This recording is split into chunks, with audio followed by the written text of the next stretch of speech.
Live from Fargo and serving you on TV, online, and on the go. This is Valley News Live at 5. Authorities have released more details tonight regarding an officer-involved shooting at the Altru Hospital parking lot early Saturday morning in Grand Forks. Thank you for joining us tonight. Stephanie has the night off. The name of the UND police officer who shot the suspect is not being released. The officer has been put on administrative leave pending an investigation of the incident. The man who was shot, 41-year-old David Elliott of Grand Forks, is recovering at Altru. At this point, he has not been charged with anything. Valley News Team's Neil Carlson shows us what led up to the shooting. Police aren't saying why they tried to stop David Elliott, but they say the chase started in Grand Forks, went out of the city, and wound up back in Altru Hospital's parking lot. Police say Elliott's pickup struck a squad car during the chase, and photos taken at the scene show at least this window of Elliott's pickup was struck by 5 shots. At this point, authorities aren't commenting on whether the suspect, David Elliott, was armed and whether he fired any shots at the officers. In fact, they're not commenting on whether he had any type of weapon. The UND police officer discharged his firearm into the suspect's vehicle, striking the suspect. Now, you can't respond to whether or not the suspect was armed, and did he shoot at the officers? Again, that is part of the investigation that's being conducted by the Bureau of Criminal Investigation, and it's not appropriate for me to respond to that question. Grand Forks Police Department was involved, the Sheriff's Department was involved, UND Police Department was involved, and the Highway Patrol was involved. The logical next step would be, in the era of transparency, is to have a neutral third party examine the criminal investigation. But so far, the Bureau of Criminal Investigation, which police say is in charge of this investigation, has not released any information. In Grand Forks, Neil Carlson, Valley News Live. Again, the man shot in this incident, David Elliott, has not been charged with anything. Assistant State's Attorney David Jones tells Valley News Live, "We're not taking any action until the investigation is completed." It's been quiet here in Fargo, but some areas are preparing for a blizzard. Let's get the very latest from Chief Meteorologist Hutch Johnson. Hutch. Thanks so much. And as we head into the evening hours, we have quite a bit to talk about tonight. A winter weather advisory for Fargo-Moorhead out towards portions of Lakes Country. Our southernmost counties, including the Dakotas border area with west central Minnesota, a blizzard watch and a blizzard warning in northeast South Dakota and southwest Minnesota for late tonight and tomorrow. Wind advisories for our far western counties. There you go. Those are the headlines. Here's the storm. Right in the central Rockies there in Colorado, we see a storm just starting to develop. It's getting that bullseye shape. We're watching it, and the track this storm takes is going to be critical with where the snow will fall. But right now, take a look at this, Andrea. As we head through the day tomorrow, bands of heavy snow along the I-29 corridor crossing the I-94 corridor, and our southern and southeastern counties stand the best chance at getting measurable snow.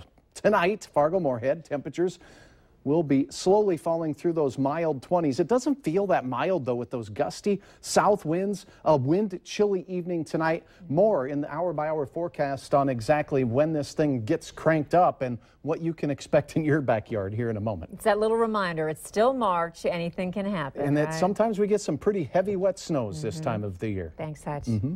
All right, it may not feel like it right now, but spring is on the way, and that means it's time for anglers to get their ice houses off of Minnesota lakes. The deadline to remove them south of Highway 10 is midnight tonight. Ice houses north of that line need to be gone by midnight, March 16th. If your house is left on the ice, you can be fined, and the DNR can also confiscate it and destroy it. A teenager arrested for an assault and robbery at West Acres Mall last September is now charged as an adult.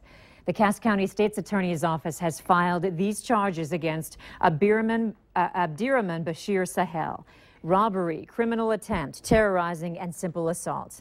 Police say surveillance video shows Sahel flashing a gun at a woman in the West Acres parking lot back on September 11th. He allegedly tried to kidnap her in broad daylight, but she fought back.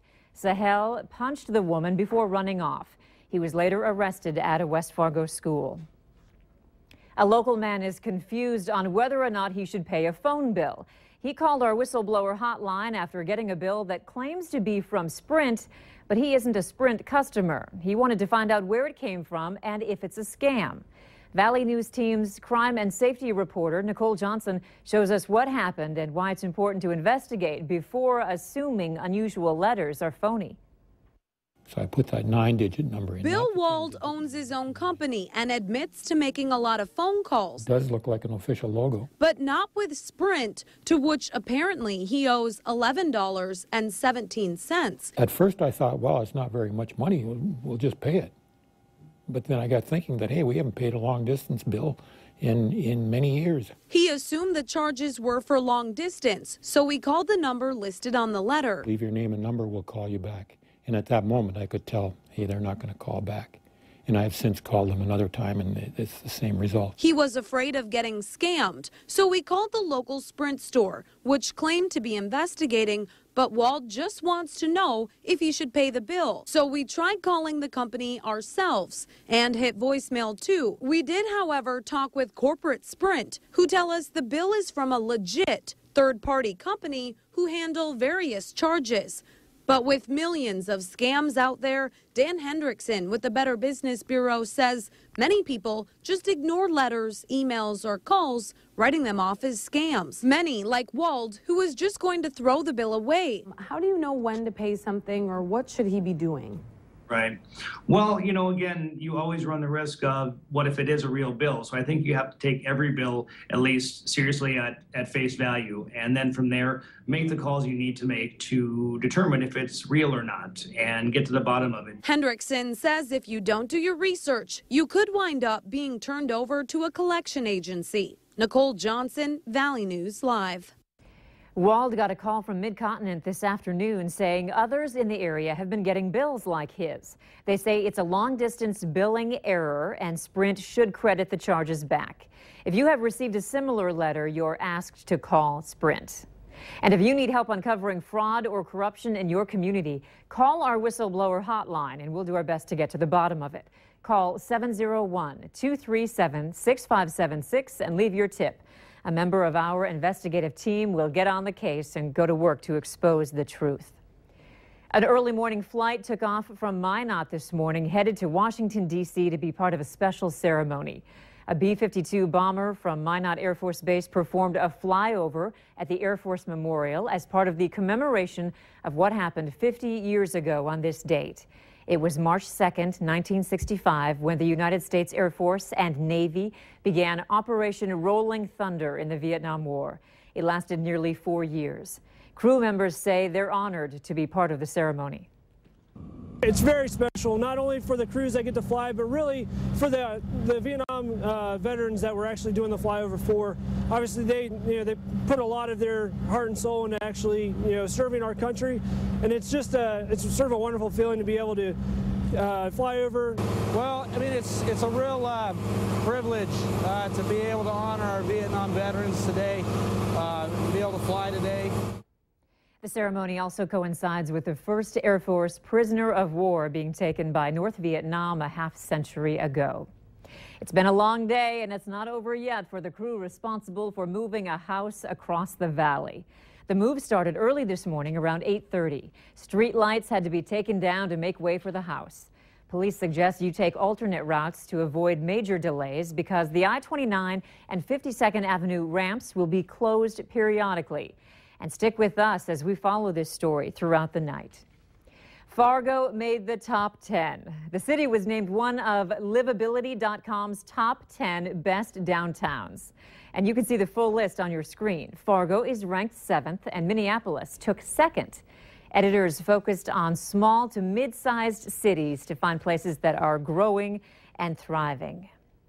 A child who has endured more than we do in a lifetime. You might say he's a superhero. And soon he'll be able to meet his hero, Spider-Man, in a land far away. Ethan Renfro has DeGeorge syndrome, a disorder that affects the lungs, heart, and digestive system. He was born with the medical problem and has gone through many surgeries.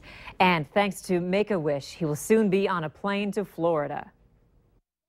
Oh, it's going to be amazing. He's been through so much, and we actually had to postpone his trip a few times due to surgeries. So for him to finally get to go is wonderful.